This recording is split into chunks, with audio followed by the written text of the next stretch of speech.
Okay, sorry. I'm also like setting up OBS too.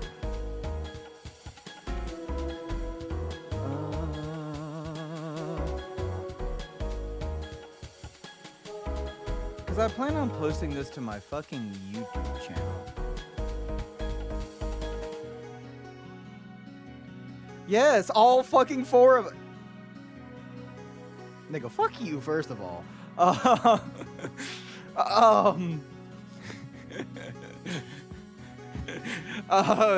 Just for fucking giggles, we're gonna go look real quick. Where's my... How do I look at my goddamn profile?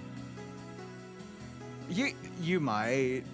I have 5 subscribers. Well, so this is my... Well, so let's see how much my old one had. Actually, you get a little bit of... I had 11 on my old one. Oh, hell yeah. Oh my god, look at the Super Smash Flash fucking... Oh... God.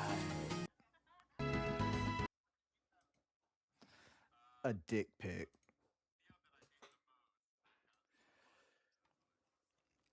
Okay,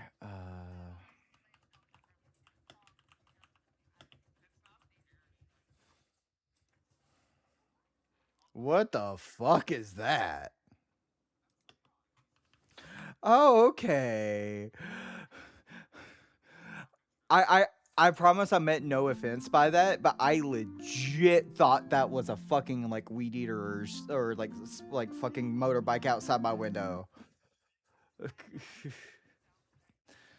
Deal meal. Okay. All right.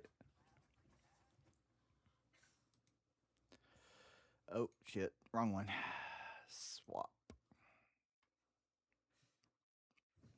My pussy. So can I not make this tiny?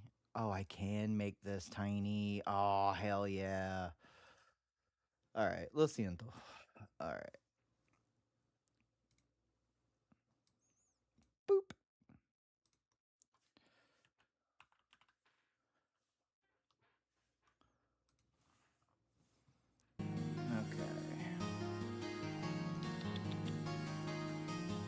Okay. Riku, hey, let's go to the Shadow Realm, buddy. Actually, wait. You. I gotta have one of you in here, and I'd rather have the one that doesn't do shit. There you go. Sorry, trying to keep the cats from fucking.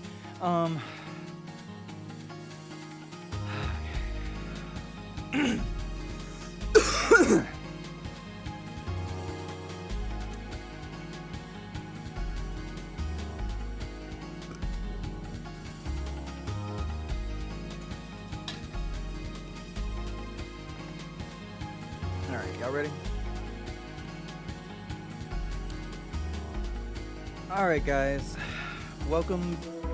Huh? Yeah. I'm sharing my screen, which means you hear my desktop audio, which means... Because I'm playing music. And why'd you say shit?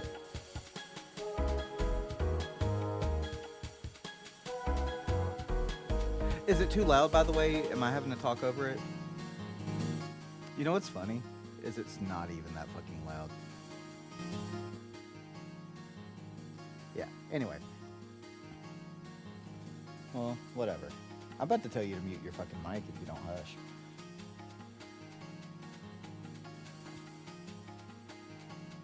Hey Clint, can I borrow some gas money so I can drive down there and beat your husband's ass?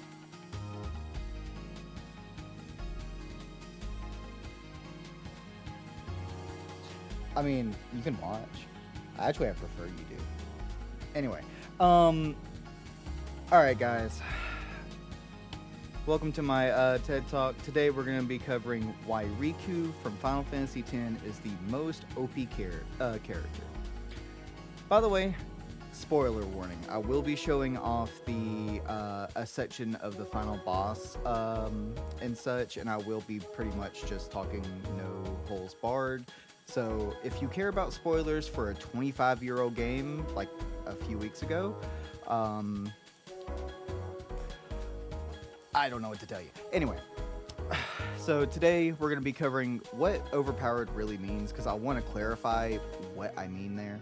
Riku's like her stats, her abilities, her overdrive, why it is the most broken, um, and how this affects the game economy, makes most bosses completely trivial, and then I'm gonna try and head off some of the bullshit Jay's gonna throw my way. Sorry. Um, so, first things first. I'm the realist. Secondly, what makes a character OP? So, like, typically when we're thinking about OP in a lot of video games, it's just damage. That's what you think of. But for us, the real definition, the one we're going with here, is OP is we win difficult fights just consistently. There's just no fucking difficulty. Makes other characters obsolete. Why would we use the star player, the Xanac and Abes, when you just use Riku? And we can do this, break the game balance, and not really have to put forth a lot of effort. It just costs your overdrive bar. Bonus points when you get to the late game and having trust. I don't think the star player of the Xander Canades has used an overdrive except for penance in my saves in a hot damn minute. But to clarify, power isn't just big numbers, it's just deleting the game's challenge. But first things first, let's meet Riku.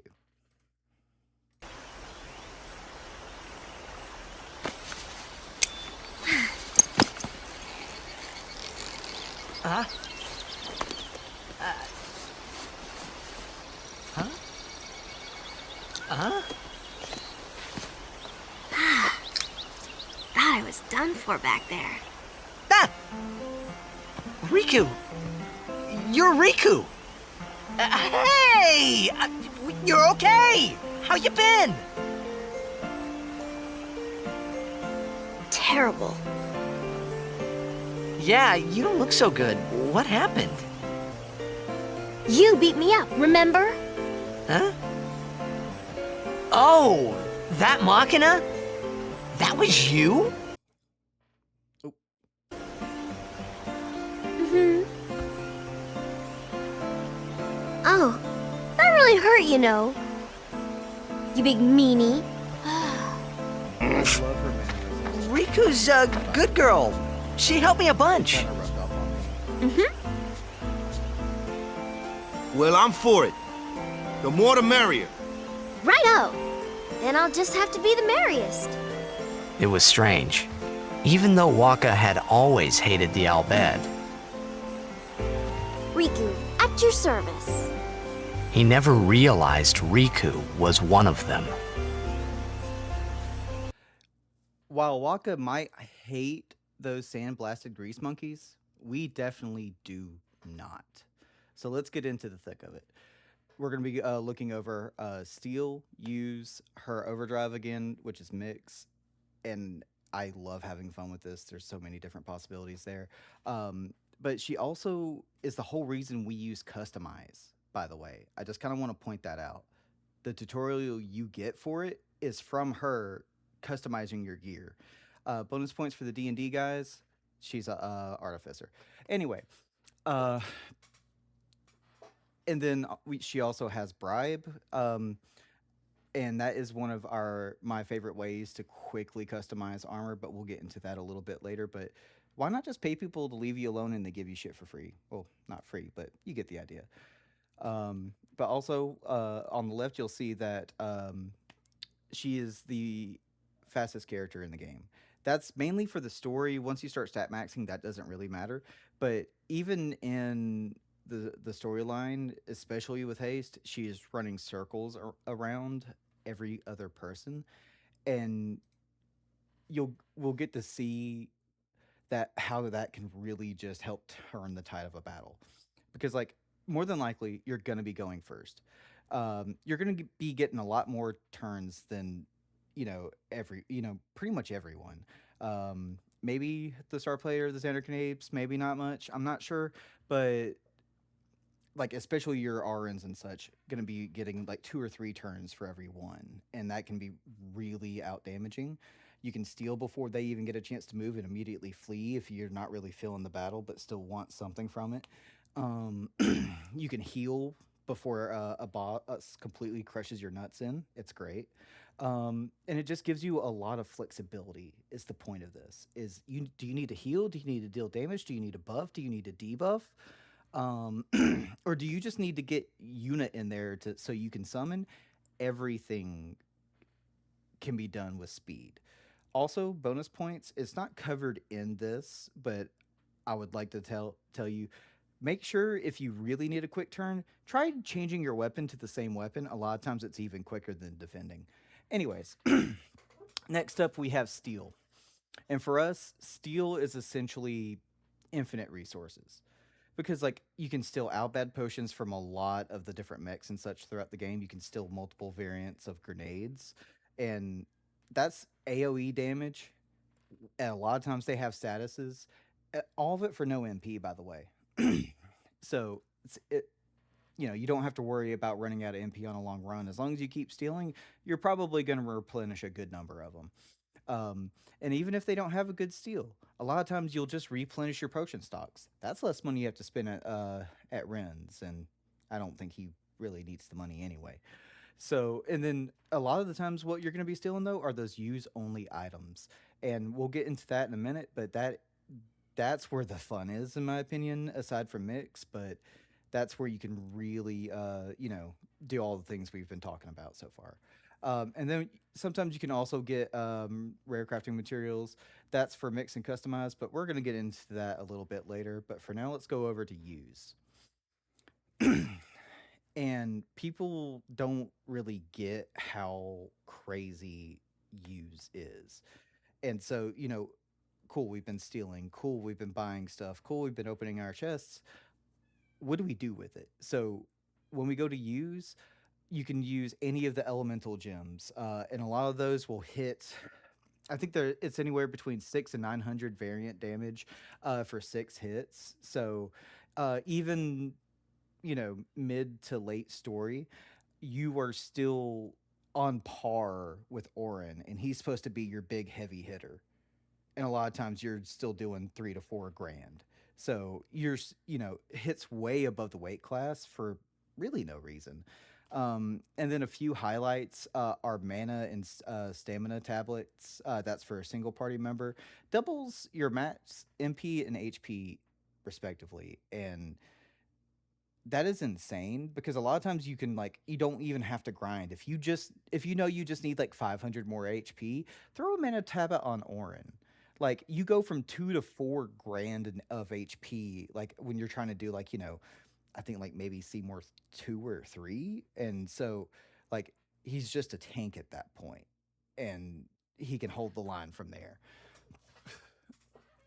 And that's something exclusive to use. There's no other effect like that you can get through any other character. By the way, healing waters, a full party heal just on a dime.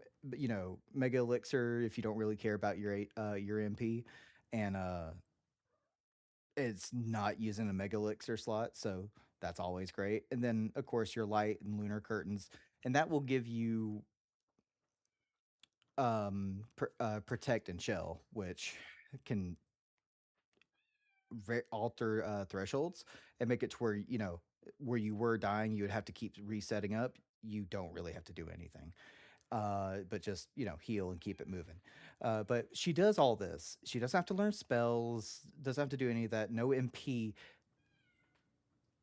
You just throw the damn item. It's just results. But say we need a lot of items. This is where we come into it here. We're gonna bribe our way to victory. I'm not gonna go into every single one of these. So it goes the fiend that you need to pay off,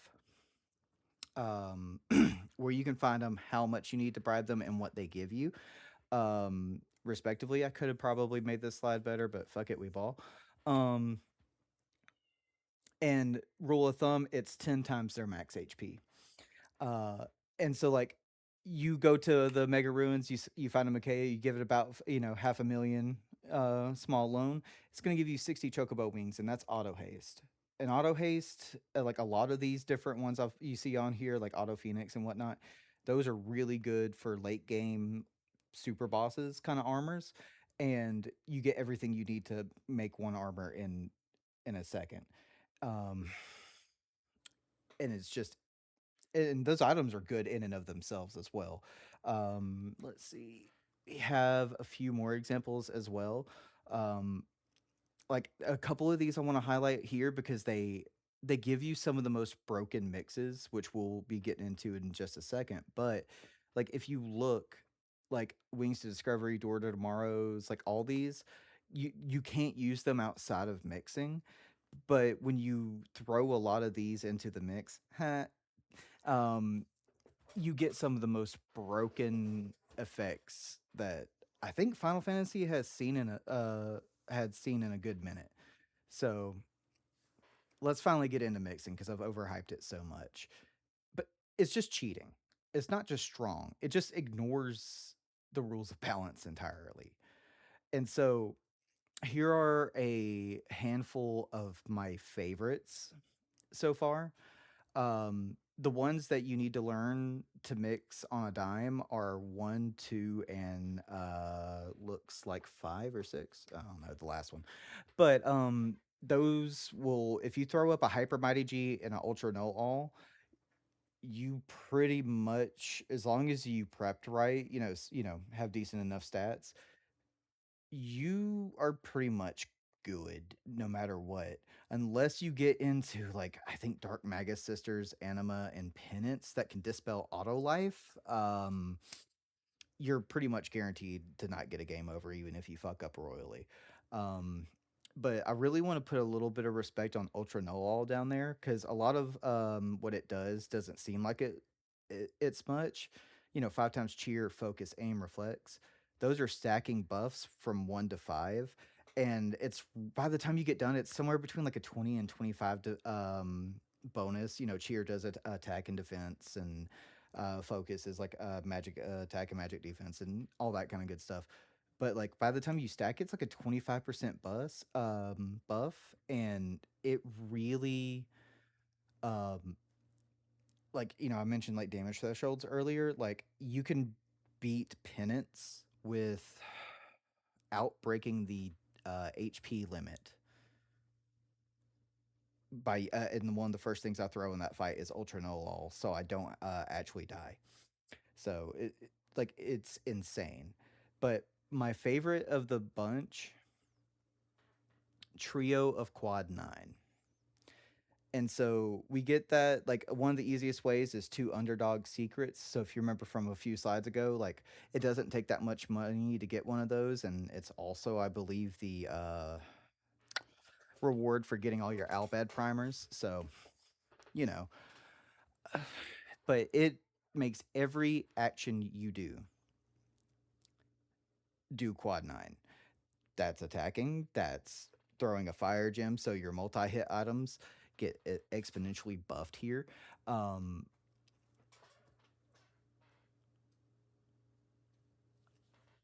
and that also applies to healing is the thing. So praying, throwing an Albed potion, all of that also deals quad 9. So you're basically turning a potion into an elixir as well. So just think about that. And I was talking about in-game bosses earlier. Your Omega weapon, all of your dark aeons, which I don't know if anyone here has actually gotten that far into it, but some of those can be pretty damn brutal as well as penance. And most of the strategies you see through them, like pretty much you use all of these during the penance fight. Eccentric, by the way, it's like double or triple overdrive game on top of and it stacks with everything else. So it's also pretty good because you can get overdrives every turn they attack. Um, but a lot of these go into just destroying like the game's economy because like when you think about it, most RPGs, there's some usually a lot, a cost to healing, time, MP, you know, it takes a lot of time to like make it set up to where you can do this. You have to go buy your items and stuff. Maybe another thief can steal some items or whatnot, but when she does these mixes that we've seen, when she does, you throw trio of quad nine and then you throw a fire gem and you're dealing like 6 times quad nine damage to, you know, randomly. It it just nothing else compares. It just completely breaks the game's economy down.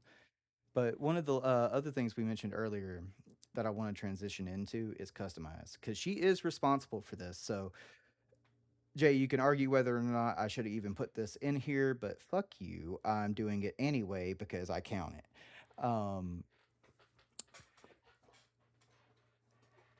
She can, but in, using items, more or less enchant an item to have like different buffs, and so that's what those slots are. If you can get ones with blank slots, that's where this comes in.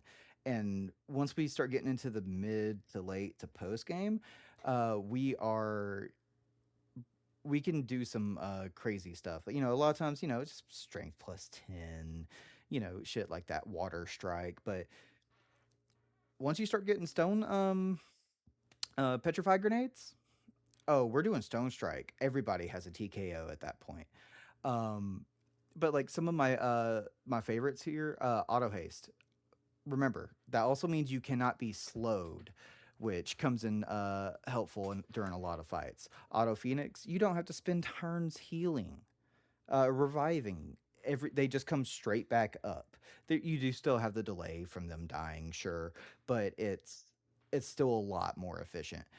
Ribbon, by the way, Ribbon is only in the ones that are based off of the international version. So if you are still playing on the old PS2 copy, you won't actually have Ribbon for 99 Dark Matters. That is a completely exclusive thing to that version. So the ones you can get on Steam now, that's fine.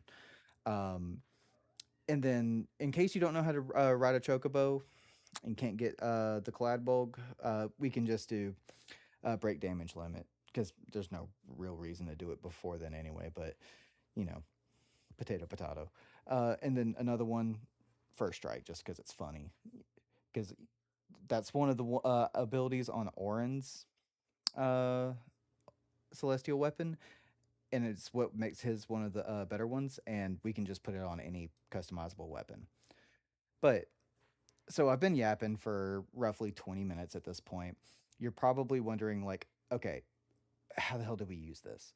We're going to take a look at one of the most annoying bosses, partly because of how long that damn what do you call it cutscene is, but um, using some of our customizing, using some of some mixings and stuff, we can really make this boss pretty much not an issue. So I'm going to show you one of the openers that I picked up from my No Sphere Grid days, called Abaddon Flame. It has infinite chances of poisoning and silencing all enemies.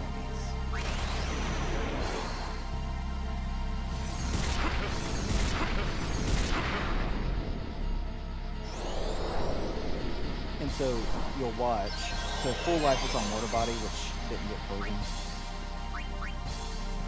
But you'll watch in a second once Seymour gets another turn. He's taking, for some reason, double instances of the 1400 damage. So that puts this really hard fight on a timer. And with some well-placed buffs, you can make a lot of these really hard-hitting attacks very menial. Like if you can get out one of the lower versions of Ultra Null, you're gonna be great. But I was speaking about No Sphere Grid a second ago. What is that? It means you're basically doing a no level run, base stats only. and she still breaks this game in half. And it's insane because remember, like a lot of her mixes that deal damage use fixed values, trio, quad nine, hyper mighty G. Like I've been over this a few times already, but even during no sphere grid conditions, she still just annihilates half the bosses in the late game. Because late game or like late game on no sphere grid, you're looking at like pitiful damage, instantly dying. Just they're just kind of there, but with some customizing know-how and using her steal and use and mix, we're able to pretty much clear the entire game. So here's where the spoilers are. So if you want to tune out for a quick second on the thing, I say you stay. But we're going to be looking at the phase one of the final boss here. So watch once I start mixing, I won't lose! how insane I believe this is.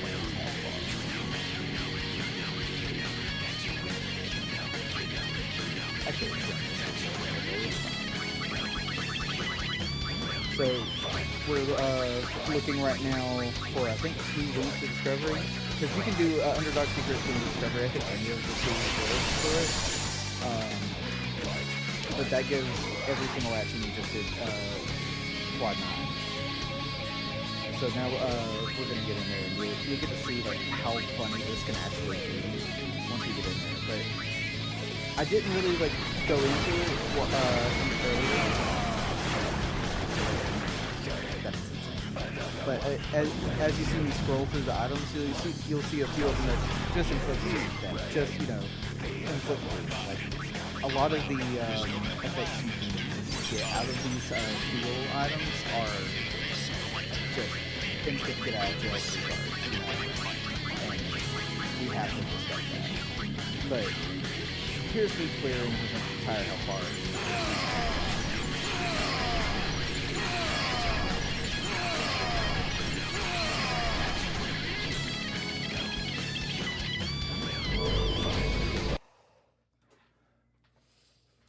So, I've talked a lot about it, and you can see that, like, that's clearly that's not no sphere grid conditions. That was just me, like, playing what random encounters came my way and probably skipping them a lot more than I should have, but still just completely annihilating the final boss. So,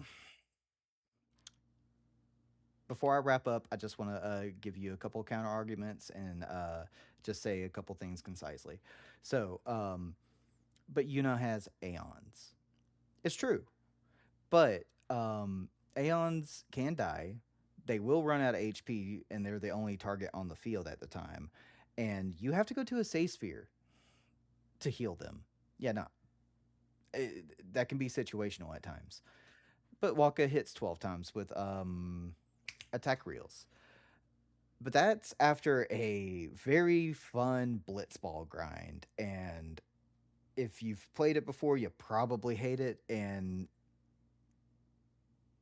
Riku did it 20 hours earlier, and it's still more flexible.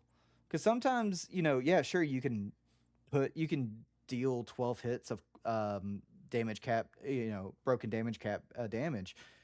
That's still not going to kill a 4 million HP super boss.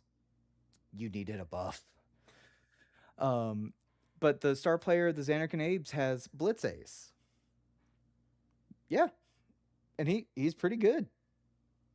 But he can't make Hyper Mighty G or Trio Quad 9. So, nice try.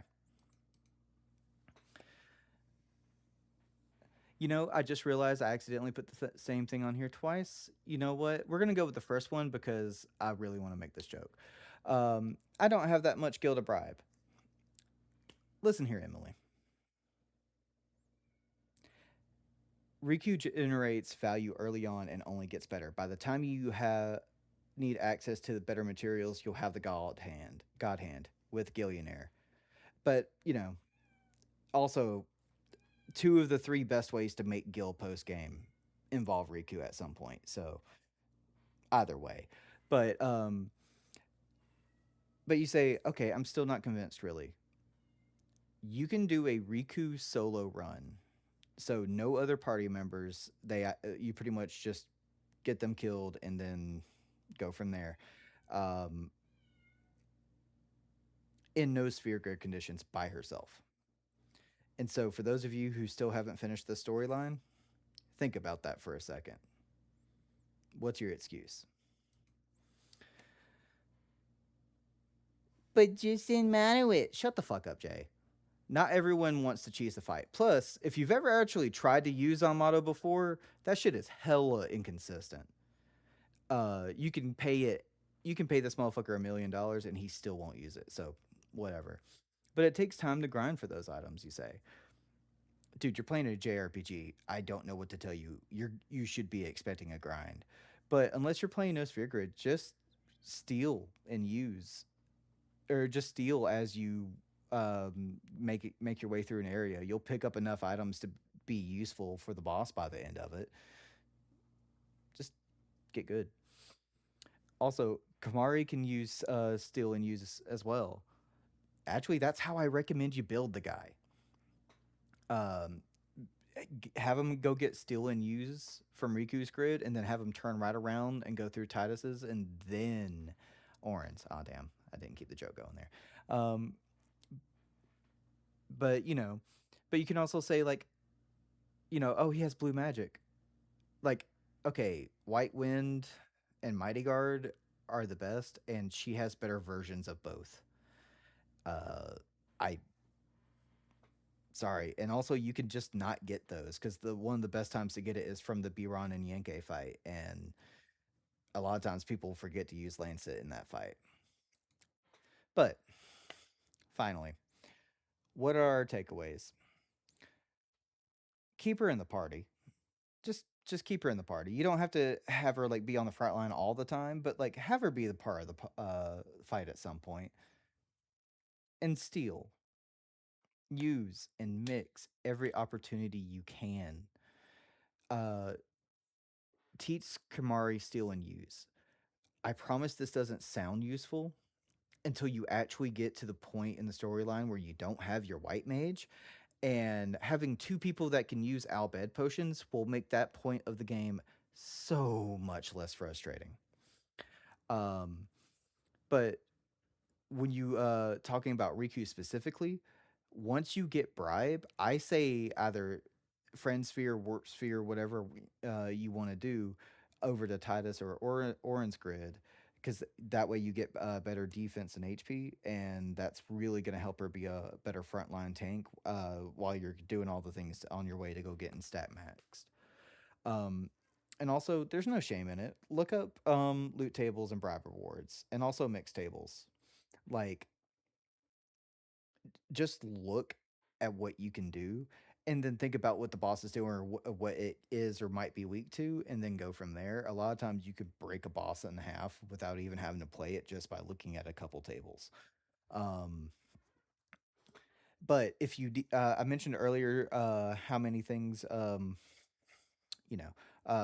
of the three best ways of making money late game. Here they are. One uses customize, and the other one is pretty much using Riku's God Hand Gillionaire ability. And then also a lot of your best mixing ingredients, those underdog secrets and door tomorrows and all that good stuff, are tied to side questing. So, you know, make sure you're fluent in Albed. But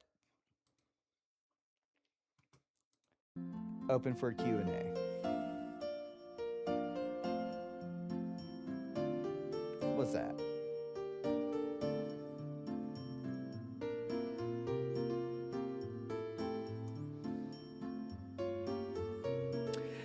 So, and that is a fair question, honestly. I know you specifically said you were probably going to replay it with Let Me Backseat Drive, but in generalities, yes. You don't really have to know anything about the game or anything, but at the end of the day, I think we can at least appreciate that the game has the depth to allow you to just turn everything on its head. And that's ultimately what my point was, and all that is just like, even in a game this deep and this, like, mechanically dense, like, we are still able to abuse the hell out of it, all thanks to one character. And even if you don't play the game, you have to respect that that's cool as fuck.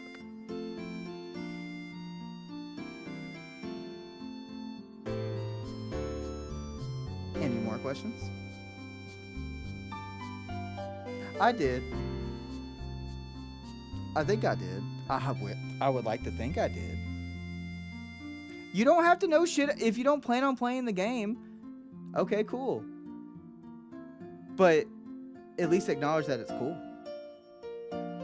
It doesn't have to be useful.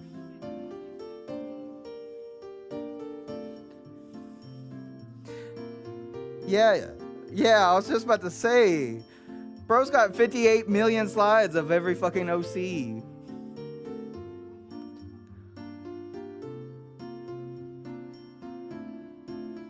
Anyway, I'll be taking questions from anyone else in the audience.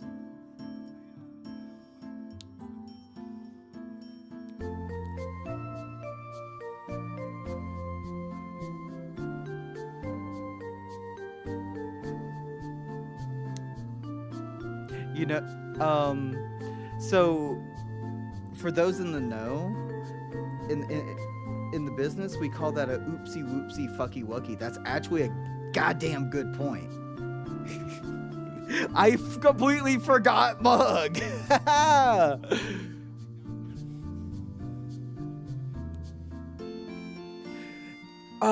So especially once you throw quick pockets on her, yes. And so, like, she doesn't have her, like, quick stash ability from 10-2 with Alchemist, but, there are, what do you call it?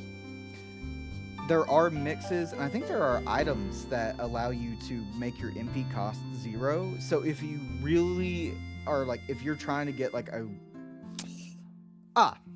Omega Weapon is a good one, like, because one of the best, I think it will, you can steal from it Doors to Tomorrow, and that's going to be a long ass fight because you know, PS2 it only had like the broken damage limit, you know, one short of 100,000 HP. In the remaster, it actually has 1 million, and so that's a long ass fight, especially if, you know, at that point you probably don't have your Celestials, and so every bit of damage counts in the fight that long. So I cannot remember the name of the mix at the moment, but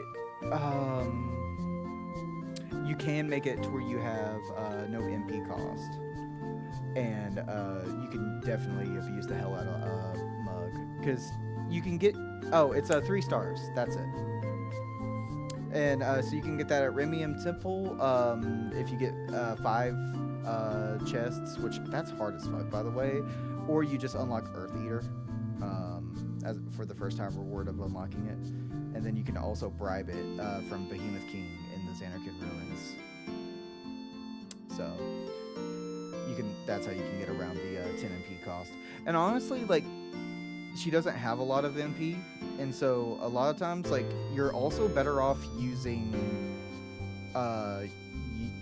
use more often than not when I really think about it, because until you get into, we're gonna say, like, I would say honestly inside Sin territory, her damage isn't going to be respectable with Mug. And so and I keep bringing up story because, you know, most people, I understand, are not going to do the post game, or if they do, they won't have anywhere near the depth that, you know, of it. Like, you know, they might do like parts of it, but not like go full platinum trophy. But at that point, you know, pretty much everybody has the same abilities, everybody has the same stats, and if you're stealing, you're just gonna steal, or at that point you have max stats anyway, so who the fuck cares about 10 MP? But like for the storyline, which is where, you know, most people I've talked to, like, you know, oh, I couldn't get past Unalaska, oh, I couldn't get past Seymour Flux, or oh, I couldn't get past, you know, you get the idea. A lot of times though, you know, they're relying on Orin and Lulu, and so like Orin's slow, Lulu doesn't have a lot of HP. Like, she has good evasion, but you're dealing with a boss fight. They're probably gonna fucking hit you in the face. And that bitch has like 4 HP. Not actually, but you get the idea. And in those fights, like, throw even, you know, baselining it at 600 damage for 5 hits, that's roughly 3,000 damage a pop on Seymour Flux per fire gem. Off of a character that has 4 strength. So, by the way, this presentation was brought to you by the number 4, apparently. So, yeah. So I did forget Mug, but it honestly uses still better. IMO.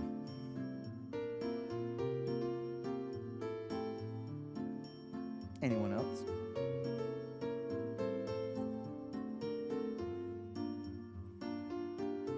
Okay. Damn, I was really hoping Emily would jump in there.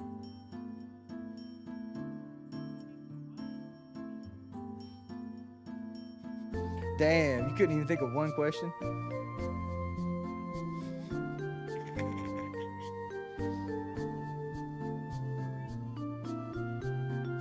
Fuck yeah, she is. Like, cause most people here weren't there for it. Okay. But Emily was like front seat when I pulled that off and like was showing everybody for the first time, like, you know, like the kind of fuck shit you can do, which is why like I wanted to make it, because especially since the 25-year anniversary of this game, damn, I feel old, was fuck, it wasn't long ago, it was within the last month or so. I want to say, yeah, July 19th, 2001. So it was last week. So that's part of why I made it.